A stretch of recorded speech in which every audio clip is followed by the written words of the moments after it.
ഓം ശ്രീ ഗുരുഭ്യോ നമ.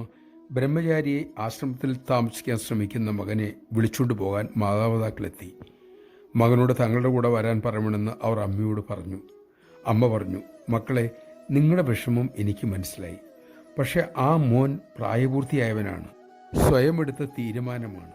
യുവാവിൻ്റെ അമ്മ പറഞ്ഞു, അമ്മേ, അവൻ ജീവിതത്തിൽ നിന്ന് ഒളിച്ചോടുകയാണ് ചെയ്യുന്നത്. അത് കേട്ട അമ്മ അരളി, മോളെ, ആധ്യാത്മ ജീവിതം ഒളിച്ചോട്ടമല്ല, ഉന്നതമായി ആഴത്തിൽ ജീവിതത്തെ കാണുകയും ജീവിക്കുകയുമാണ്. ധീരതയുള്ളവനെ അതിന് കഴിയൂ. അമ്മ തുടർന്നു, ഒരു കാര്യം അമ്മ ഉറപ്പ് തരാം, നല്ല കരങ്ങളിലാണ് ആ മോൻ വന്നിരിക്കുന്നത്. അവൻ്റെ ജീവിതം മുഴുവനും അത് ഗുണം ചെയ്യും. അവനെക്കുറിച്ച് ഓർത്ത് വ്യാകുലപ്പെടാതെ നിങ്ങളുടെ പ്രേമവും പിന്തുണയും അവന് കൊടുക്കണമെന്നാണ് അമ്മയുടെ അഭിപ്രായം. നമഃശിവായ. ആധ്യാത്മജീവിതം തിരഞ്ഞെടുത്തവരെ അതുവഴി പോകാൻ സഹകരിക്കുന്നത് മഹത്തായ പുണ്യകർമ്മമാണ്. ഒരിക്കലും തടസ്സം നിൽക്കാതിരിക്കുക.